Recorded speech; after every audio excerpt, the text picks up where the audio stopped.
Bhargava agro सर्व्हिसेसमधून आपण अशी काही खतं शेतकऱ्यांना होम डिलिव्हरी देणार आहोत की ज्याच्यामधून शेतकऱ्यांना खरोखर फायदा होतोय आणि जी शेतकऱ्यांना माहिती नाहीयेत, म्हणजे ऍक्च्युली जर एखादं जैविक बुरशीनाशक जर वापरायचं म्हटलं तर ते कोणतं वापरायला पाहिजे हे शेतकऱ्यांना अजून माहिती नाहीये, किंवा त्याचं बॅक्टेरिया अकाउंट किती असलं पाहिजे हे माहिती नाहीये.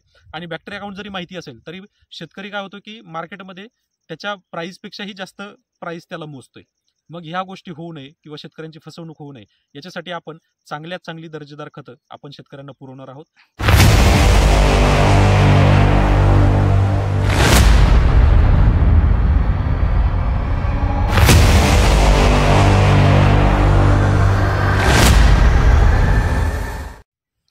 नमस्कार मित्रांनो, स्वागत आहे सर्वांचं ग्रीन गोल्ड ॲग्री आपल्या मराठी यूट्यूब चॅनलवर. आणि मित्रांनो, आज आपण पाहताय की आपला कांदा जो आहे सर्वसाधारण आज जवळजवळ 50 दिवसांचा पूर्ण होतोय. 1.5-2 महिन्याचा हा कांदा. वाढ कशी आहे हे तुम्हाला मी दाखवणार आहे. आणि मुळात म्हणजे आपल्याला भरपूर वेळा सांगितलं जातं की तुम्ही खूप मोठं मटेरियल टाका म्हणजे तुमचा कांदा खूप पोसेल. आणि याच्याच उलट व्हिडिओ मी सुरुवातीला बनवला होता की ज्याच्यामध्ये मी तुम्हाला सांगितलं होतं की शक्यतो तुम्ही फक्त खर्च करू नका, कारण खर्च करून कोणता शेतकरी मोठा झालेला नाही. खर्च करून फक्त शेतकऱ्याचंच दिवाळं निघालंय. आणि या व्हिडिओमध्ये मी तुम्हाला सिद्ध करून दाखवणार आहे की तुम्ही खर्च कमी जरी केला, तुम्ही ठराविक गोष्टींवर जर भर दिला, जसं की वॉटर मॅनेजमेंट, सॉइल मॅनेजमेंट आणि खत व्यवस्थापन, पण ते पण गरजेनुसार, हे जर तुम्ही केलं तर अतिशय कमी खर्चामध्ये सुद्धा तुम्ही आपला कांदा काढू शकता. आता माझ्याकडे हा लाल कांदा आहे. इथं भरपूर शेतकऱ्यांचं मत होतं किंवा जे अनुभवी लोक आहेत शेजारची, तर त्यांनी असं सांगितलं या जमिनीमध्ये कांदाच येऊ शकत नाही. तर आता मी तुम्हाला 50 दिवसाचा कांदा दाखवणार आहे आणि तुम्ही ठरवायचंय तो आलाय, यशस्वी झालाय की फेल गेलाय. तर आता तुम्ही पाहू शकताय की करपा जो आहे काही ठिकाणी तुम्हाला दिसतोय, पण असं नाहीये की खूप जास्त करपा आहे, अतिशय कमी प्रमाणात करपा आहे. जर विचार केला तर जवळजवळ आज 21 दिवस होत आलेत. वातावरण जे आहे पूर्णपणे खराब आहे. याच्यावर फक्त 2 वेळा साफ पावडर आणि सिलिकॉनचा फवारणी केली आणि 2 फवारण्या ताकंडीच्या आपण केलेल्या आहेत. जर खताचा विचार केला तर याच्यामध्ये फक्त एक क्रियाजन DNP जी आपण वापरली आणि त्याच्यानंतर फक्त ट्रायकोसुडो, मायकोरायझा आणि ऑर्गॅनिक ऍसिड यांचा आपण वापर केलाय. म्हणजे एकूण या प्लॉटमध्ये 50 दिवसामध्ये एकही दाणेदार खताचा दाणा नाहीये. पाहणार आहोत की कांद्याची फुगवण कशा प्रमाणात झालेली आहे.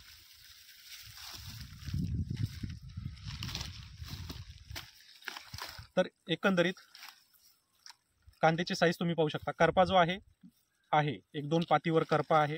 पातींची संख्या जी आहे 2, 4, 6, 8 ते 9 पाती पण आहेत. त्यानंतर हा दुसरा कांदा. मुळं जर पाहिली तुम्ही तर अगदी 6, 7, 8 इंचापर्यंतही मुळं आहेत. साईज जर पाहिली तर लिंबापेक्षा मोठी साईज आहे. ही सुद्धा तशीच आहे. पातीला सुद्धा कांदा अशीच अतिशय चांगला आहे. करपा जो आहे 100% तुम्हाला दिसणारच आहे. म्हणजे असं नाहीये की कांदा पूर्ण रोगमुक्त आहे. करपा आहे, पण करपा कंट्रोल करण्यासाठी आपण याच्यामध्ये कोणतीही महागडी रासायनिक औषधं किंवा खतं ही वापरलेली नाहीयेत. याच्यामध्ये जे काही वापरलंय ते तुम्हाला सरळ सांगितलेलं आहे की 2 साफ फवारण्या याच्यामध्ये आपण केल्यात. त्याच्यानंतर 19 आपण सुरुवातीच्या स्टेजमध्येच दिलेला आहे. आणि ट्रायकोसुडो हा पण सगळ्यात सुरुवातीचा पहिला एकच डोस गेला की ज्याच्यामध्ये आपण फक्त आणि फक्त सॉइल डेव्हलपमेंट आणि रूट मॅनेजमेंटवर भर दिलाय की ज्याच्यामुळं आपल्याला कोणतीही समस्या जाणवू नये, खास करून फंगसची. आता फंगस याच्यामध्ये पूर्णपणे निले, म्हणजे हा कांदा आपण चांगल्या पद्धतीनं आणखी वाढवू शकतो, पोसू शकतो. आणि फंगस नसेल तर तो काही दिवस आपण थोडेफार दिवस ठेवू सुद्धा शकतो. आता लाल कांदा आहे, नक्कीच तो स्टोरेज आपण करू शकत नाही, पण एवढी मात्र त्याच्यामध्ये कॅपॅसिटी आहे की तो आपण साधारणतः 20-25 दिवस, 1 महिना तरी आपण त्याला मार्केटपासून ठेवू शकतो, लांब ठेवू शकतो. आता सध्या परिस्थिती अशी आहे की मार्केट जर पाहिलं तर निर्यात बंदीमुळे मार्केट आलंय 7 रुपये, 8 रुपये, 12 रुपये, 15 रुपयेपर्यंत. मग अशात ज्या शेतकऱ्यांनी आपल्या कांदा पिकासाठी फक्त खत व्यवस्थापनावर 40,000 रुपये जर खर्च केला असेल, 30,000 असेल किंवा 35,000 असेल, तर हा खर्च तुम्हाला परवडणारा आहे का, ही गोष्ट एकदा विचार करा. आणि मग तुम्ही ठरवा की तुम्हाला खरोखर हे कमी खर्चामध्ये सुद्धा असा कांदा होऊ शकतो की याच्यावर विश्वास ठेवायचा आहे की नाही. आणि हो, तुम्ही जर प्रिव्हेंटिव्ह मध्ये जर करत असाल तर 100% तुमचा कांदा जो आहे व्यवस्थितरित्या पूर्ण निघतो. बरेचसे शेतकरी असे आहेत की ज्यांनी माझ्यावर विश्वास ठेवून कांदा पिकावर ट्रीटमेंट केल्यात आणि अतिशय कमी खर्चामध्ये सुद्धा त्यांचा कांदा जो आहे आज वेल सेट आहे. वातावरणाचे बदल आणि त्याच्यामुळं आपण करणाऱ्या रासायनिक फवारण्या, हे नेहमी लक्षात ठेवा की तुम्ही ज्यावेळेस पूर्ण वातावरण बदलतं आणि फवारण्या करता तर या फवारण्या वातावरणाशी मिळत्या जुळत्या असायला पाहिजेत. नाहीतर मग तुमचं जर धुई पडत असेल आणि तुम्ही जर डायरेक्टली तिथं नेटिव्ह मारताय तर त्याचा फायदा होणार नाही. या गोष्टी छोट्या छोट्या गोष्टी आहेत की ज्या आपल्या शेतकरी मित्रांना समजल्या पाहिजेत.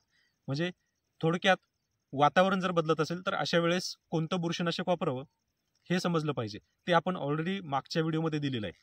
त्यासोबतच कांदा फुगवण कशी झाली तर हे मात्र तुम्ही मला कमेंटमधून नक्की कळवा. आता जेमतेम 50 दिवसाचा कांदा आहे, अजून आपली जी फवारणी आहे 05234 असेल किंवा अजून लिओसिन असेल त्याच्यासोबत, त्यानंतर पुढचं पोटॅशचं नियोजन असेल, तर या अजून काहीही दिलेलं नाहीये.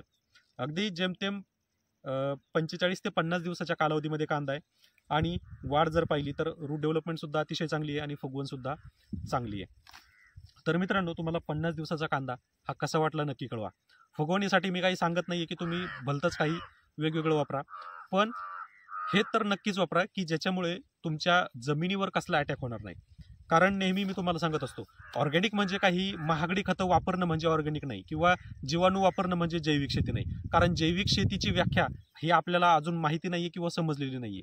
मुळात जैविक म्हणजे जीवाणू वाढवणं, किंवा जैविक म्हणजे असं काही नाही की एक्सपोर्ट करणं किंवा काय. ते एक्सपोर्ट करण्यासाठी ऑर्गॅनिक लागतं. ह्या छोट्या छोट्या गोष्टी जर तुम्हाला समजल्या तर तुम्हाला खरी शेतीची व्याख्या कळेल. आणि ज्या वेळेस तुम्ही अतिशय कमी खर्चामध्ये आपलं उत्पादन बाहेर काढाल त्यावेळेस मी असं समजू शकतो की शेतकरी जो आहे समृद्ध होतोय. कारण सध्या परिस्थिती अशी की कोणतंही सरकार शेतकऱ्याच्या बाजूने नाहीये. भाव जो आहे तो शेतीमालाला पूर्ण झिरो आहे आणि बाकीच्या मालाला मात्र खूप मोठा भाव आहे. मग आता सध्या असं झालंय की 10-26 पाहता, जो 1470 रुपयाला बॅग होती ती आज 1700 रुपयाला झाली. आणि तरी सुद्धा आम्हाला हे सांगितलं जातं की तुम्ही या कांद्याला तुम्ही 5 गोण्या टाका आणि दुसऱ्या डोसला तुम्ही 4 गोण्या टाका आणि तिसऱ्या डोसला तुम्ही 2 गोण्या टाका. म्हणजे ही व्याख्या कितपत तुम्हाला योग्य वाटतंय हे तुम्ही कमेंटद्वारे नक्की कळवा. आणि ज्या शेतकऱ्यांना असं वाटतंय की आपण कमी खर्चामध्ये असा कांदा काढू शकत नाही, तर बरेचसे शेतकरी आहेत की ज्यांना मी गाईड केलेलं आहे, ते शेतकरी तुम्हाला कमेंटमध्ये नक्कीच सांगतील की त्यांचा अनुभव काय सांगतोय. तर कांद्याची फुगवण, जाडी, मान, पात ही कशी वाटते हे पण नक्की कळवा. कारण आजपर्यंत मला हे सांगितलं गेलं की या जमिनीमध्ये जो आहे तर या जमिनीमध्ये लाल कांदा जो आहे सक्सेस अजिबात होत नाही आणि इथं कोणी करत सुद्धा नाही. या जवळपास 50 एकर किंवा 60 एकरच्या क्षेत्रामध्ये फक्त पहिलाच हा लाल कांद्याचा प्लॉट आहे जो की आपण काढतोय. आणि अजूनही याची ट्रीटमेंट बाकी आहे. ज्यावेळेस कांदा निघेल त्यावेळेस तुम्हाला कांद्याची प्रत, कांद्याचा कलर आणि फुगवण ही नक्कीच तुम्हाला दाखवली जाईल. तुम्हाला जर असाच कमी खर्चामध्ये जर आपलं पीक उभं करायचं असेल तर आपलं जे कृषी सेवा केंद्र आहे भार्गव ॲग्रो सर्व्हिसेस हे लवकरच सुरू होत आहे. आणि त्याच्यासाठी मला तुमचा सर्वांचा नंबर आणि तुमचे नाव पाहिजेत. त्याच्यासाठी जे शेतकऱ्यांना कमी खर्चामध्ये खरोखर पीक आपले आणायचेत अशा शेतकऱ्यांनी नक्की कमेंट करा आणि तुम्हाला नक्कीच कोणत्याही पिकावर मोफत पीक सल्ला दिला जाईल. आणि विशेष म्हणजे माझं काम असं आहे की मी दुसऱ्यांसारखं खत व्यवस्थापनावर अजिबात काम करत नाही मित्रांनो. माझी टेक्निक ही वेगळी आहे. मी ऑलरेडी ऑर्गॅनिकमध्ये, रासायनिकमध्ये गेली 8-9 वर्षापासून काम करतोय. आणि हेच फक्त काय की हे शेतकरी मित्रांना माहिती नाहीये की माझं बॅकग्राऊंड. आणि मग शेतकऱ्याला असं वाटतं की आला कुठून तरी आणि आम्हाला शिकवायला लागलाय. तर नाही, याच्या मागं खूप मोठा इतिहास आहे आणि खूप मोठं बॅकग्राऊंड आहे जे तुम्हाला माहिती नसणार आहे नक्कीच. पण एक मात्र नक्की सांगतो, ज्या शेतकऱ्यांनी माझ्यावर विश्वास ठेवलाय त्या शेतकऱ्यांना नक्कीच 100% फायदा झालाय. तर अशाच तुमचं जर उन्हाळी कांदा पीक असेल आणि त्याच्यावर तुम्हाला कमी खर्चामध्ये जर व्यवस्थापन व्यवस्थित करायचं असेल आणि चांगलं उत्पादन घ्यायचं असेल तर काही गोष्टी करा. पहिलं, माती परीक्षण करा, पाणी परीक्षण करा. खत व्यवस्थापन करताना एक सल्ला नक्की घ्या आणि जमीन कशी आहे त्यानुसारच आपलं खत व्यवस्थापन करा. आणि 5वी गोष्ट, जर वातावरण खराब असेल तर कोणत्याही सल्ल्यानुसारच शक्यतो बुरशीनाशकांची फवारणी करा. फक्त कोणीतरी सांगतंय म्हणून फवारण्या करू नका. कारण यामुळं काय होतंय की पिकांवर वेगळेच परिणाम दिसायला लागलेत. आता काही वेळा दुकानदारांनी तर अक्षरशः कराटे दिले. कराटेचा विपरीत परिणाम असा झालाय की कांदा जो आहे फक्त मानेमध्येच लांबत चाललाय. पात जी आहे पात फक्त हिरवी दिसतीये, पण खाली फुगवण वगैरे अजिबात नाहीये आणि फक्त मान वाढते. काही ठिकाणी असं होतं की फक्त पोगरच वाढतोय, खाली कांदा पोसायचा काही चिन्हच दिसत नाहीयेत. म्हणजे अशा ज्या फवारण्या सांगतायत किंवा अशा आमिषाला शक्यतो बळी पडू नका. किंवा एखादी फवारणी जर एक्झॅक्ट असेल तर ती एक्झॅक्टच फवारणी करायला शिका. तुम्ही माझ्यापेक्षा जास्त वयाचे असाल, तुम्ही माझ्यापेक्षा जास्त शेती केलेली असेल, त्यामुळे तुम्ही तुमचे जे अनुभव आहेत हे मात्र नक्की लक्षात ठेवा की आपण कोणती फवारणी केली होती आणि त्या फवारणीचा आपल्याला काय परिणाम जाणवला. मग याच्या पुढे आपल्याला ती फवारणी करायची का करायची नाहीये, या गोष्टी जर तुम्ही समजून घेतल्या तर निश्चित स्वरूपात तुमचा कोणत्याही पिकावरचा खर्च जो आहे हा कमी होणार आहे. आणि पहिली आणि अतिशय महत्त्वाची गोष्ट ती म्हणजे आपल्या जमिनीचा ऑर्गॅनिक कार्बन वाढवा. कारण जोपर्यंत तुम्ही तुमच्या जमिनीचा ऑर्गॅनिक कार्बन वाढवत नाही तोपर्यंत तुमच्या जमिनीमध्ये जीवाणूंची संख्या वाढत नाही. आणि जीवाणूंची संख्या वाढत नाही तोपर्यंत तुम्ही कोणतंही खत वापरा आणि कितीही वापरा, त्याचा परिणाम आपल्या पिकांवर दिसणार नाही. आणि ऑर्गॅनिक कार्बन वाढवण्यासाठी आपल्याला जे काही गवत आहे गवताचं व्यवस्थापन करणं महत्त्वाचं आहे. त्यासोबत जे टाकाऊ कचरा आहे, टाकाऊ कचऱ्याची सुद्धा विल्हेवाट लावणं किंवा त्याला गाडणं, या सुद्धा अतिशय महत्त्वाच्या गोष्टी आहेत. आणि त्यासोबत ऑर्गॅनिक खतांचा जास्तीत जास्त वापर करून जे काही रासायनिक खतं आहेत, रासायनिक खतं ही कमी करणं. आता बऱ्याच शेतकऱ्यांना असं वाटत असेल की वेगळंच काहीतरी सांगतोय, पण माझ्या अनुभवानुसार सांगतो, बऱ्याच प्लॉटमध्ये सॉइल टेस्टिंग केली आहे, पीएच आणि टीडीएस सुद्धा चेक केला आहे. अक्षरशः रासायनिक खतांमुळे टीडीएस आणि पीएच हे दोन्हीही वाढलेले आहेत. त्यामुळे तुम्ही विचारपूर्वक हा निर्णय घ्या की तुम्हाला खूप जास्त रासायनिक करायचं आहे की मिश्र शेती करायची. कारण मिश्र शेती जर केली तर नक्कीच तुमच्या उत्पन्नामध्ये भर पडणार आहे आणि तुमचा खर्च जो आहे हा कुठेतरी कंट्रोल होणार आहे.